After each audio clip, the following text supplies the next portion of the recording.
everybody. Good morning, good afternoon, good evening, wherever you are. Let me quickly do an audio check first. Yeah, looks like I am getting through here. So, welcome to another session of the Mandukya reading that we have been doing since the last 5 weeks. Today is the fifth and the final episode because from so we have been reading this very brief. There is a book, but what we are reading is a brief extracted from it. It is called Mandukya Upanishad, an ancient Sanskrit text on the nature of reality with an uppercase R. And it was compiled, written by James Swartz. Okay. And it has been a wonderful study so far. But of all the days, of all the 5 episodes, I feel least prepared today.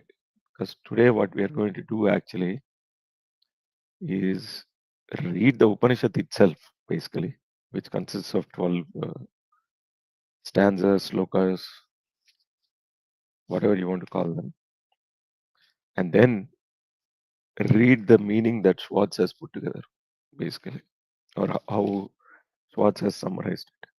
And again, like he says, it's an ancient text. So, given that, there are many interpretations, many commentaries for these 12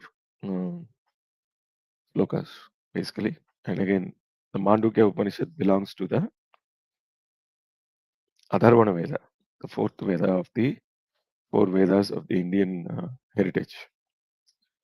And it also, this Upanishad contains the fourth Mahavakya, as they say. So there are four Mahavakyas, or the big statements that are attributed to the Indian Vedas. Tattvamasi, Aham Brahmasmi, Prajnanam Brahma, Ayam Atma Brahma. So the Ayam Atma Brahma is attributed to the Atharvana Veda, the Mahavakya that corresponds to Atharvana Veda or Atharva Veda, however you want to call it. And it appears in Mandukya Upanishad, and we are going to encounter it today, or we are going to see where it is today in this reading. So I'll try to do my best. There might be pronunciation errors. May the universe forgive me for the pronunciation errors, because I'm not a Veda Pataka by any means. I'm just trying to understand what all this is about. Okay. So we'll go one sloka at a time, and then Schwartz's interpretation, and then maybe additional stuff that I have come across in my previous learnings, and then see if we can make it a more holistic interpretation and try to understand what this is.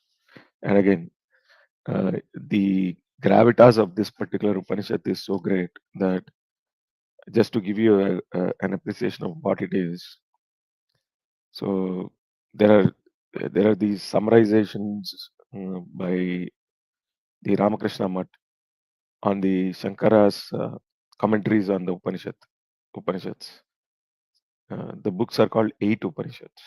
Okay, that's what it is. There are 8 Upanishads.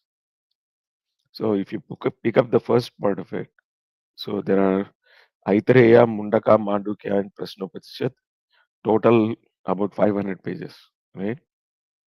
So out of these 4 Upanishads, 500 pages of commentaries, translations, the Mandukya alone, right? The Mandukya alone accounts for about 240 pages, and it is the smallest of the Upanishads. So you can sort of understand why it's like a framework level information that is presented here, because it builds the bridge between the theory and your experience as a human being, and that is the key. This bridge is very important to understand. The proposal that says Brahma Anubhava is your Anubhava, actually. It could be your Anubhava if you actually follow the practice that is associated with the ultimate objective that is laid out in the Sanatana Dharma, basically, right? So this linkage is very important. Instead of just looking outside of who you are, this builds the bridge and it internalizes it for you, or it maps it to your experience. And of course, lo and behold, it also, while it is doing so, it sort of maps it back to this Omkara, which is a highly symbolic. Um, it's a very symbol that is important to the overall Indian culture, basically. Okay, so with that, I'm going to. So whenever you are reading an Upanishad or a Vedic sort of a excerpt, you have to start with the Shanti mantra, and that is the norm or the tradition. And this particular Upanishad has a Shanti mantra, and Shanti mantras are different for different Upanishads. So this one has a particular Shanti mantra that is associated with it. So I'm just going to read it and then tell you in English what it means, or roughly what it maps to. Om Bhadram Karnebih Srunugyava Devaha Bhadram Pasye Makshabhirya Jatraha Sirairangaistushtuvam Sam Sasthanubhihi Vyasema Devahitam Yadayuhu Swastina Indro Vruddhasravaha Swastina Pusha Viswadeva Vedaha Swastinastraksh Swastinastarkshyo Arishtanemihi Swastino Bruhaspatir Swastino Bruhaspatir basically. Om Shantihi Shantihi Shantihi. Okay. So what does that mean actually? We have read something. What does it mean? Okay. Om, O gods, may we hear auspicious words with the ears. So the English translation is going to be less rich than what the Sanskrit meaning is going to be, but it's not a bad attempt. So you have to attempt to understand, right? So here is the attempt to interpret what this actually means. May we hear auspicious words with the ears while engaged in yajnas. May we see auspicious things with the eyes while praising the gods with steady limbs. May we enjoy a life that is beneficial to the gods. May Indra of the ancient fame be auspicious to us. May the supremely rich or all knowing Pusa, the god of the earth, be propitious to us. May Garuda, the destroyer of evil, be well disposed towards us. May Bruhaspati ensure our welfare. Om, peace, peace, peace. Excellent. Okay. So now that we are through with that, let's get into the Upanishad itself. Yeah, Jignas Garu. Namaste. All right. Harihi Om. So we are getting into the first look. Om ityetadaksharamidam sarvam tasyopa vyakhyanam bhutam bhavat bhavishyat iti sarvam omkaram eva echanyat trikalatitam tadapyonkara eva. Okay, excellent. So this directly goes to the Omkara and then talks about what it is. Okay, so how does Swartz summarize the uh, meaning of this shloka? Om, the word, is all this. A clear explanation of which follows. All that is past, present, and future is Om. Whatever is before the past and after the future is Om. Excellent. Okay. So next sloka. And I won't give any commentary. I'll just go through the Upanishad because we have read enough commentary in the last 4 episodes.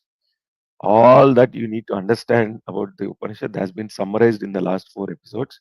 Frameworks, pictures, discussions, or viewpoints presented by Schwartz, which are most of them are aligned with the Shastriya interpretation only, basically. Okay. Next sloka. Sarvam hyetat Brahma, ayam atma Brahma, soyam atma chatushpat. Okay. So this chatushpat is an interesting one, but your ayam atma Brahma has also appeared here. Sarvam hyetat Brahma, Ayam Atma Brahma, Soyam Atma Chatushpat. Okay. What does Swartz say? All this is the limitless I. The self is the limitless I. Okay. So, and Soyam Atma Chatushpat. Chatushpat. Chatush means four, basically. Path, four parts, or four legs, or four stages of progression, basically. So, this four is important because this Upanishad takes each of those padas or steps and then it tries to describe what is each step, basically. And that's what follows in the slokas. Wonderful. Okay. All this is the limitless I in the uppercase. This self is the limitless I. Okay. Then he has given a little bit of, let's go to footnotes. I have not been reading the footnotes, but in this, I'm a little bit curious what Schwartz is saying. Om is the limitless I. Atman, the limitless I associated with the individual soul. Okay. All right. Not much there, but whatever. Okay. So now we get into the sloka number 3. जागरितस्थानो बहिष्प्रज्ञः सप्तांग एकोनविंशति मुखः स्थूलभुक् वैश्वानरः प्रथमः पादः. Okay. Again, जागरितस्थानो बहिष्प्रज्ञः सप्तांग एकोनविंशति मुखः स्थूलभुक् वैश्वानरः प्रथमः पादः. Okay. Look at the keywords that are associated with this, right? Jagrat is there. Bahish prajna, okay? Outside consciousness. Consciousness that is turned outward. Saptanga, 7 limbs. Ekona vimsati mukha. Ekona vimsati means 20. Ekona vimsati, 20 minus 1. That is 19. Okay. So this has 7 limbs and 19 mouths. Okay. In a manner of saying it's analogous. Okay, don't go about saying that my body has 19 mouths. No, no, not like that.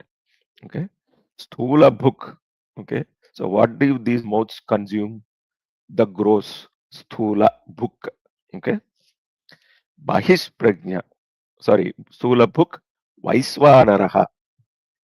So what is this vaisvanara? Vaisvanara is nothing but virat. Okay, I think I showed you a framework in episode number 1. You can go back and refer to it. I don't have it up. But this Vaiswanara is nothing but Virat, right? Aham Vaiswanaro Bhutva, the Gita says. Okay. Prathamaha Padaha. This is the quarter number 1 or the step number 1, leg number 1. This is outward facing. So, what are these 19? If you go to the Sankhya philosophy, there are 24 elements. Out of those, 5 are actually the objects of our senses, basically. So, if you remove those 5, you got the 5 the gross sensory organs, then you got the 5 subtle, and the list goes on. But basically, if you remove the 5 elements that are the objects of the senses, mano, buddhi, ahankara, chitta, all that is there, basically, right? So it's 24 minus 5, 19. Those are the elements. And these 7 limbs are, the 2 eyes, the sun and the moon. There is a mapping in the Purusha Sukta, basically. Okay, that is what this is referring to. All right. Anyway, but Vaiswanara, Jagrat Avastha, and then the consumer of these objects, basically. Okay, that is what is important. All right. Next, what does the Schwartz say? The first quarter of the self is the waker, Jagrat, whose field is the waking state, who is conscious of the external world of objects, who has 7 limbs and 19 mouths, and who enjoys the world's gross objects. Well summarized. Okay. He captured all the important aspects of this sloka. Okay, very good. Govinda Bhajakar, namaste. Okay. Next sloka, the 4th. So we completed leg number 1. Let's go to leg number 2. Swapnasthano antah prajnah saptanga ekonavimsati mukhaha pravivikta bhuktaijaso Dvitiyaha padaha. Basically. Okay. So one more time. Swapnasthano antःprajñah saptanga ekona vimsati mukha pravivikta bhuktai pravivikta bhukta taijaso dvitiyaha padaha. All right. Wonderful. So what is Swartz saying here? The second quarter is the dreamer whose field of experience is the dream state, who is conscious of the internal world of objects, who has 7 limbs also and 19 mouths also, but who enjoys the subtle objects of the dream world. So there is a direct mapping of the 19 mouths and the 7 limbs into the subtle world as well. Right? Just as you experience the waking state, you experience the dream state. The experience seems to be different because you are experiencing subtle objects with subtle instruments, or instruments that are tuned to experience those subtle objects, basically. Swapna, dreamer. Antah prajna, internal. So you are turning inward now. The entire dream happens in your own experience. Nobody else experiences it. We have gone from objective reality to subjective reality at this point in time. And you can experience it as a human being. You are given that. Same. Saptangaha ekona vimsati mukha. Pravivikta bhukta taijaso vitiya padaha. Okay. So the dreamer has been covered. Again, no link today. If you have any questions, please put it in the comments. I'll try to address them in the end. You can also put it in the comments after you see the video. Right? Okay. Now the trouble for me starts here because it gets a little bit more complicated. So we'll see how we can cover it. Fifth sloka now. Okay. Yatra supto nakanchana kamam kamayate nakanchana swapnam pasyati tat sushuptam sushupta sushuptasthana eki bhutaha prajnanaghana evanandamayo anandabhuk cheto mukha prajnas trutiya padaha. Okay. Now again. Yatra supto nakanchana kamam kamayate nakanchana swapnam pasyati tat sushuptam. One more time. Yatra supto nakanchana kamam kamayate nakanchana swapnam pasyati tat sushuptam. Okay, I hope you are getting the drift of it. Neither is he experiencing, neither is it the experiencer of the gross objects, nor is he the experiencer, he or she, whatever, the gender doesn't matter. Neither is it the experiencer of the dream, basically in sushupti, tat sushuptam. Sushuptasthana ekibhutaha prajnanaghana evanandamayo anandabhuk. Anandabhuk. Important to remember. 7 limbs are gone, 19 mouths are gone. Cheto anandabhuk cheto mukha prajnanas trutiya padaha. Basically. All right. What is Swartz saying here? The third quarter is the sleeper, deep sleeper, in whom all experiences become undifferentiated into a mass of consciousness, and who is the gateway to the waking and dream states. Again, go to episode number 2. There is a 3-sector picture that Schwartz gives, where he says this is the gateway. So if you want to transition between states, you have to go through this third state, which is the sushupti. In the deep sleep state, the sleeper neither sees nor desires subtle or gross objects, right? Neither does he desire nakanchana, kamam, right? Nakanchana kamam kamayate, nakanchana swapnam pasyati, right? Sushupta sthana ekibhutaha prajnanaghana evanandamayo anandabhuk cheto mukha prajnanas trutiya padaha. Okay. Neither sees nor desires subtle or gross objects. He desires the deep sleep only. How I wish I had deep sleep whenever I wanted. Anyway. All right. So fifth sloka is completed. So we have covered 3 legs. So slowly we are coming to the 4th leg. Okay. Now. Esha sarveswaraha, esha sarvajna, eshontaryami, esha yonihi, sarvasya prabhavapyau hi bhutanam. Okay, one more time. Esha Sarveswaraha, Esha Sarvagnya, Esha Esho Antaryamyesha Yonihi Sarvasya Prabhavapyayau Hi Bhutanam. So what is he saying here? What does Swartz say here? The sleeper is the Lord of all manifest existence. It is the knower of all, the inner controller and the source of all. The sleep state is that from which all things originate and to which and into which they all dissolve. So the growth, the subtle, and the karana, which is potentiality, basically. Because without potentiality, there is no manifestation, basically. Right? So things don't manifest just like that. There has to be a potentiality in it. That is the idea, basically. And where does the potentiality of the creation exist? It exists in this deep sleep or the sushupti. Okay, that's what this sloka is saying, right?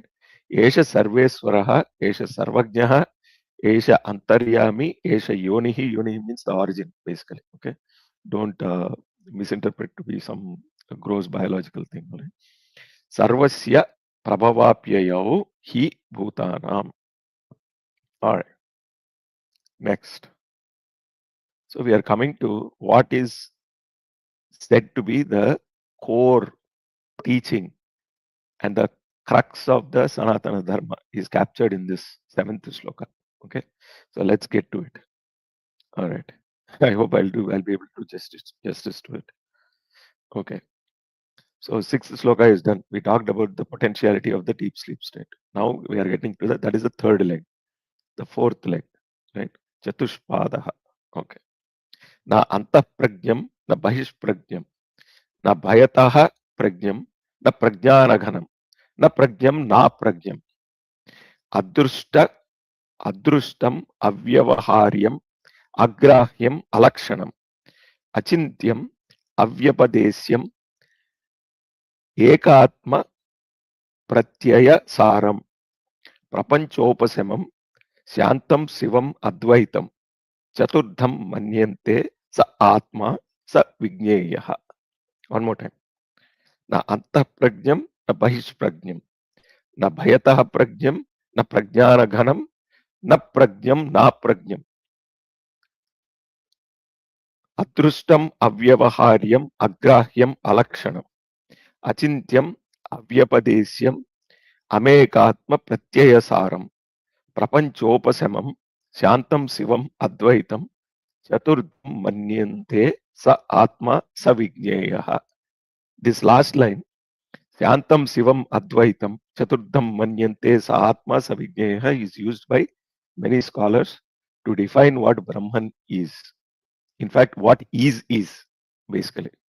Okay. So let's see what Schwartz says. Now, Ubhayata Pragnam. Right, sir. You can add na and then keep on giving adjectives. But at some point in time, the idea is what do you experience? The self. Thank you, Govindabhacharya. Okay, 7th sloka. Let's see what Schwartz is saying here. The self is known as the fourth and is to be realized. That is the objective. It is neither conscious of the external or internal worlds, nor is it a mass of consciousness. It is not simple consciousness, nor is it unconscious. It cannot be seen by the senses. It is unrelated to anything, incomprehensible to the mind, uninferable, right? It's not even an inference. You cannot intuit it. For a very long time, I used to think intuitively there must be something. It is uninferable, unthinkable, and indescribable.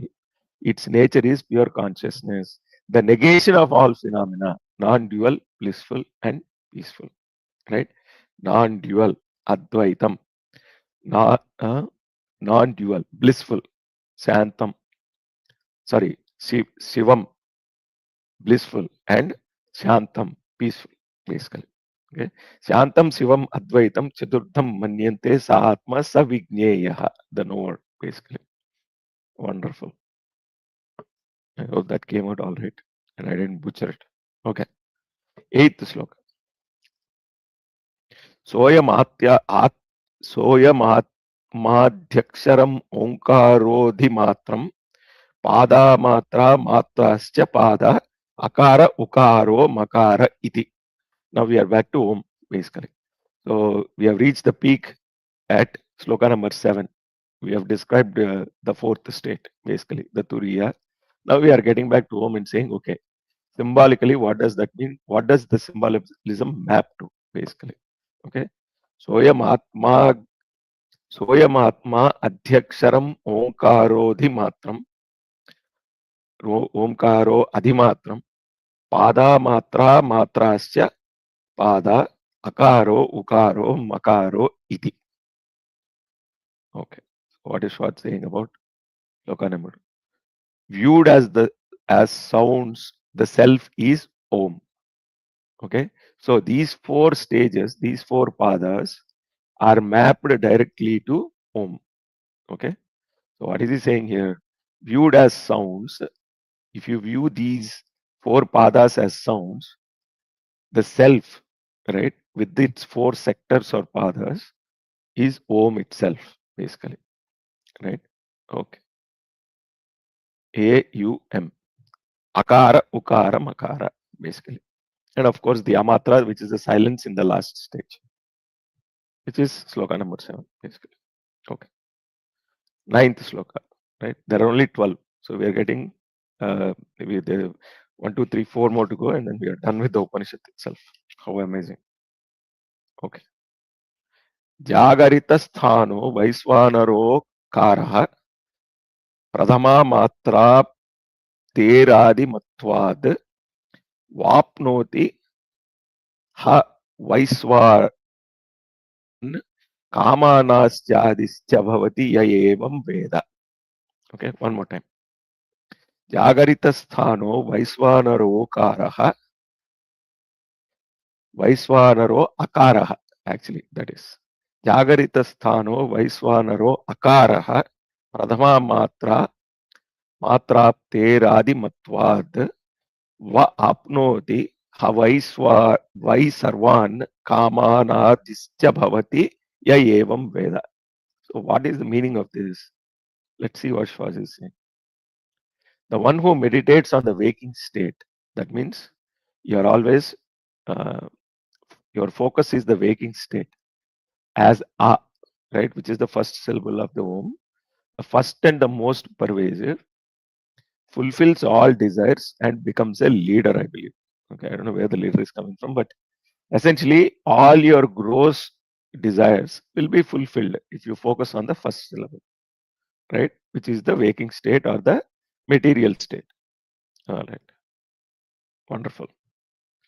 So, and the Vaisvanara again makes an appearance because we are back to A, the gross. Okay.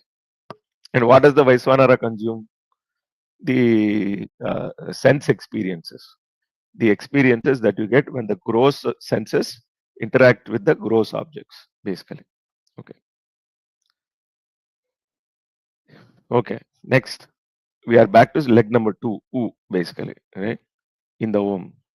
Swapnasthanas taijasa ukaro dvitiya matrot karshat ubhayatvadyotkarshati havai havai havai jnana santatim samanascha bhavati nasya brahmavidkule bhavati ya evam veda. Okay. What does that mean? The one who meditates on the dream state as U, because it is between and superior to the gross, and between the sushupti and the waking state, he attains superior knowledge, he or she, of course, attains superior knowledge and is treated fairly by all.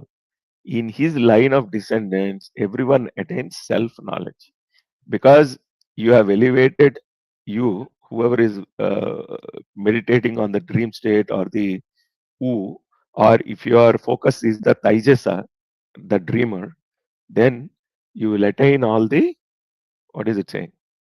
You will attain superior knowledge and is treated fairly by all. You have taken the first step towards the inner journey, right?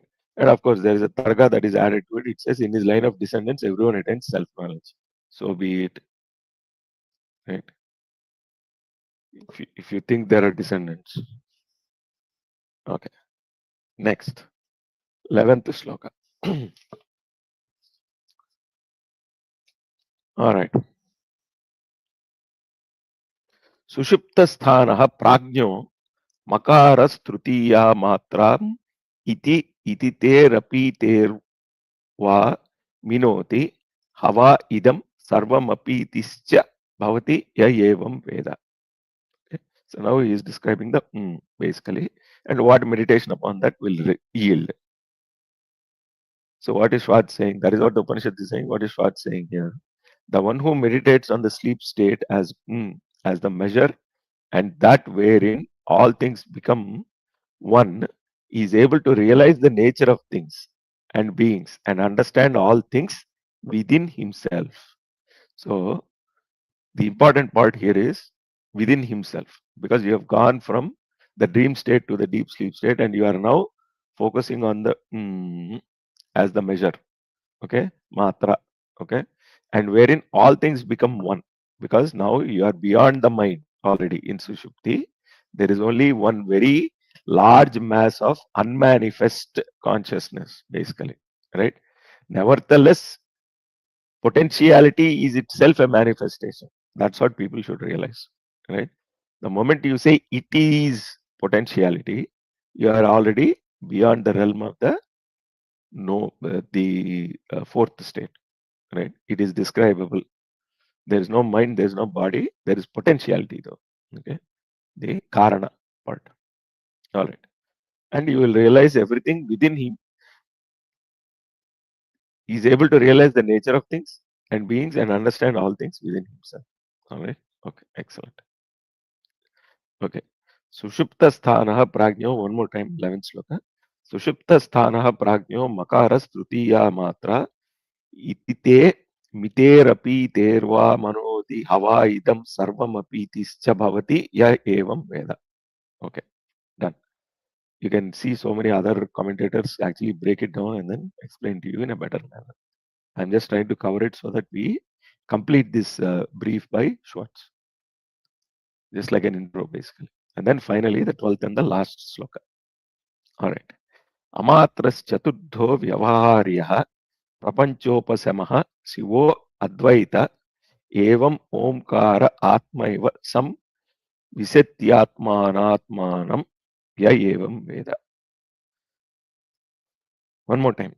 Amatras chaturdho vyavaharyah prapanchopasamaha siva advaita evam omkara atmaiva samvisati tatmat samvisatyatmana samvisatyatmanatmanam ya evam veda. Evam veda means knows. Okay, that which is partless, soundless, incomprehensible. So what is what saying for 12th shloka?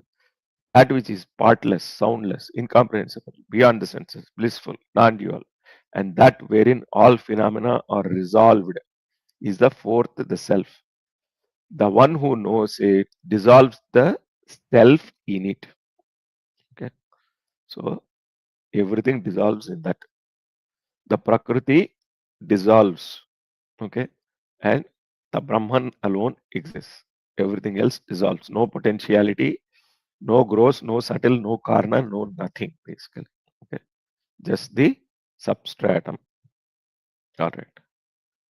With that, iti Mandukya Upanishad samaptaha. That's all. Yes. So with that, we come to the end of this Upanishad as well as the commentary. It has been a wonderful reading for me, at least. Sunday morning times well spent. Yeah. Hello, Joe. Hello, sir. So, given that, I will add this to the playlist. 5 episodes, right? If you have any questions, there are infinite number of sources out there, right? Everybody talks about Mandukya only these days. Okay, and why not? It's about time everybody focused on what's in it, because it can bring a lot of peace to people who are searching, right? If you are a mumukshu, then Mandukya alone is enough. That is what the statement of the Shastra says, right? But to understand Mandukya and all its pointers, you need the 250 or 240 page commentary. If you want to extensively do it, there are any number of briefer intermediary interpretations, explanations for this, like what we saw with Schwartz, basically, right? But the idea here is not to try to learn it once and then leave it. The idea is to correlate your experience of life, try to look through life through this framework, and then see if you get any additional insights, basically, right? Ultimately, the journey is an individual journey, and you will have to um,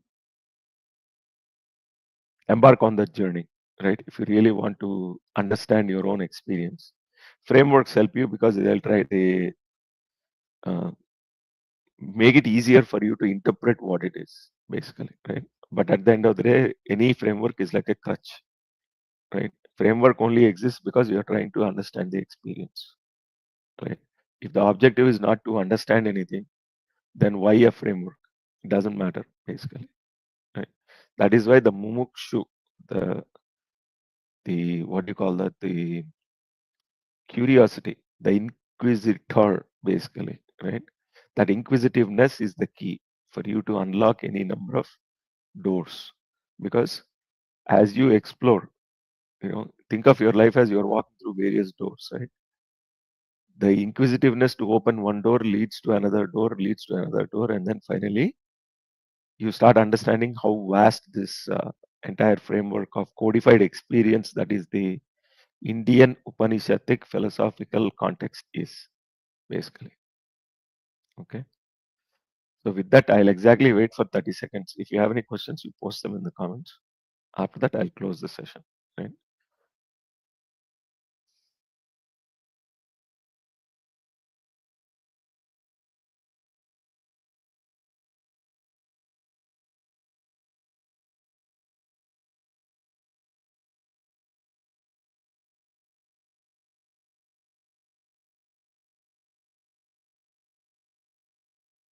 Okay. Dr. Sir has posted a comment. Let's see. Amazing. First time paying proper attention, sir. The entire theme of na meaning, not this and not that, etc., only possible in such texts and Shankara Bhashyas in the frame of the non-duality. Yep. Agreed. So there is a huge, in many of the situations, if you want to talk about a project in a corporate setting, they'll say you have to define what it is and what it is not also, right? So apparently, some of our ancient scholars already knew that. Okay, just going to highlight all the comments.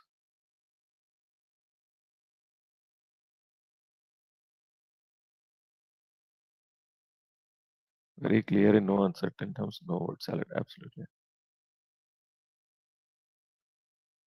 All right. So anyway, the idea is, it's not easy for people. For some people, obviously it is. But if you don't get it the first time, take a look at it again. It's only 12 slokas, right? And if you look at the episodes, I've tried to present it visually, the framework, and I have also segmented it using Excel, right? The various states, the various pathas, basically. And uh, there is a, um, let me see if I can just present it that way, might as well do it one more time. Just give me 1 second, sir.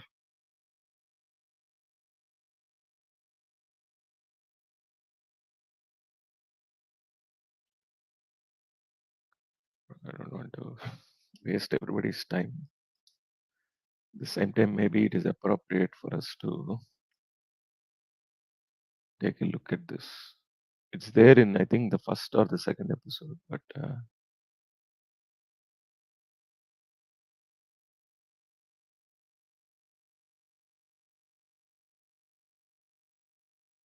again, all you have to do is just go.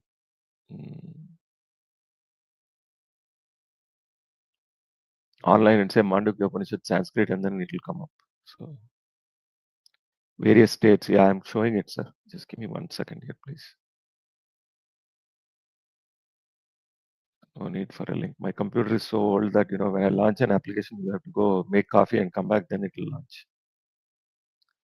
Such is life. The Vaishvanara has not been kind to us. Let's put it that way.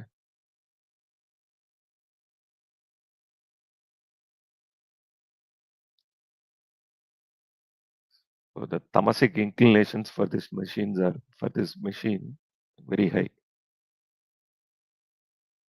Okay, at least it is giving me what I want, so I'm not going to complain. Okay, now let me see how I can share this thing.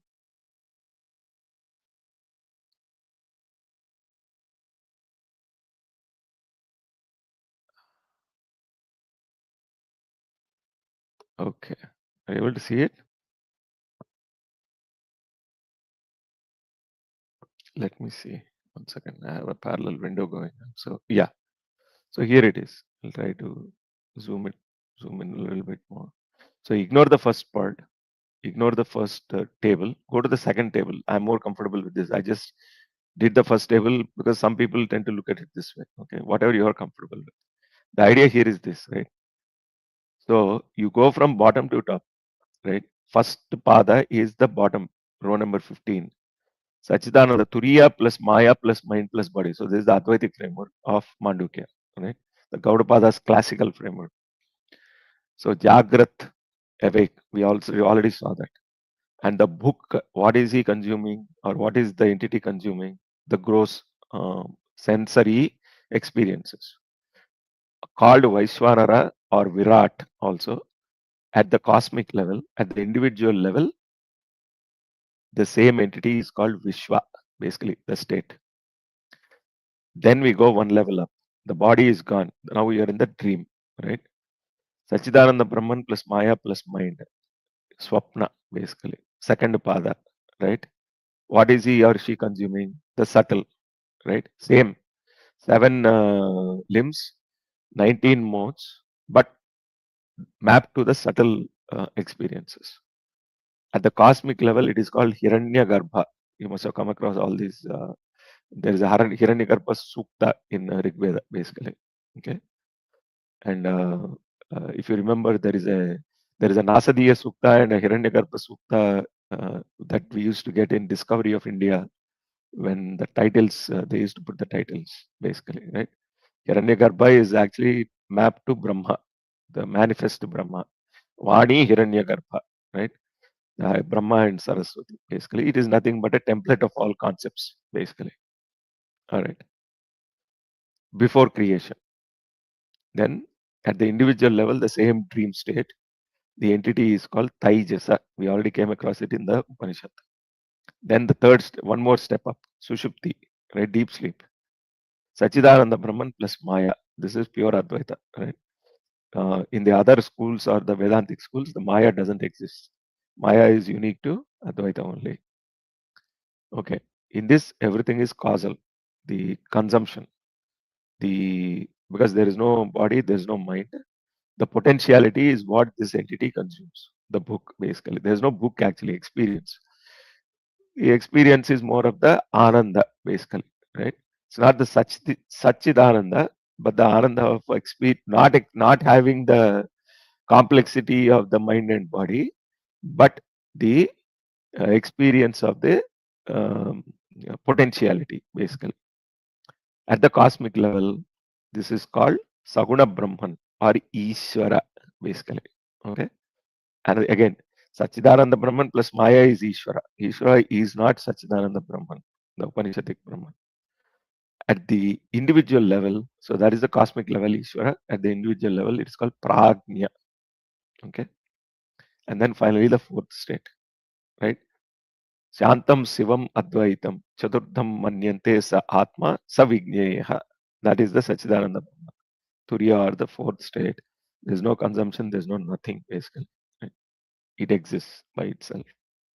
Case closed. This is the framework. Enjoy.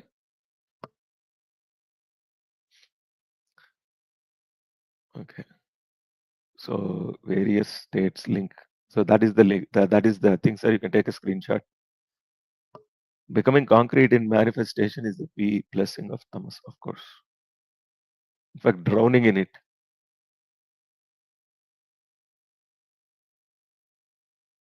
Here dies Maya means manifest. No, without Maya, there's no manifest because it's an appearance. All manifestation is appearance. Um, Here, does Maya mean manifestation? Yes. Maya means manifestation even in the thought level, right? Or in fact, the potentiality is also manifestation. So the silence that you experience in the deep sleep state, after you wake up, so again, I'll spend not too much time, but I've discussed this many times in the session. Because there is no mind in the deep sleep state, you can only look back and read the memory of the deep sleep state because actively the mind is not there. In the deep sleep, the mind is also gone. The dream is gone, basically, right? So when you sleep, we'll come to Ishvara and Brahman. So let's look at the individual experience. So when you sleep and then you go into a deep sleep state, you don't record anything but emptiness. So while recording the emptiness, you are not able to experience it because the mind is not engaged. But afterwards, when you wake up, you can say, "Oh, I had this dream, but then I also slept very well." Because for those few hours that you had deep sleep state, beyond the rapid eye movement, right, where the dreams occur, I believe, there is absolutely no recording of anything. How do you know that nothing was recorded? Because the mind goes back and reads the memory and says, "Oh, I experienced deep sleep state because there was nothing at that point in time." So you know that you slept very well because there is neither dream nor interrupted awakening, basically. Okay, just think about it. It's it may not be intuitive when you first think about it, but it comes. Otherwise, Ishvara will be Brahman. So does Maya mean man? Yes. So Brahman enables the potentiality, and the enabler, the Upadhi, is Maya. So Ishvara Rupas are Maya Upadhi Janitas, and Jiva Rupas are Avidya Upadhi Janitas. Avidya means mind body complex, basically, right? That's what gives the Avidya. The mis how do I put it? The uh, identification, the misidentification with the mind and body. That I, the ahankara, comes with the mind and body. So in the deep sleep state, there is no I, and I'm willing to debate with anybody on this. Right? You have to think about it a little bit because there are some schools of thought that say the I exists even before the mind exists. I tend to disagree, but I don't know how different people's experiences are. Now, at that point, it's technicalities and semantics. I don't care. Either way, everything has to go anyway. Right? Ishvara will be Brahman, yes. So, I mean, the classical example is Shiva is sitting and meditating.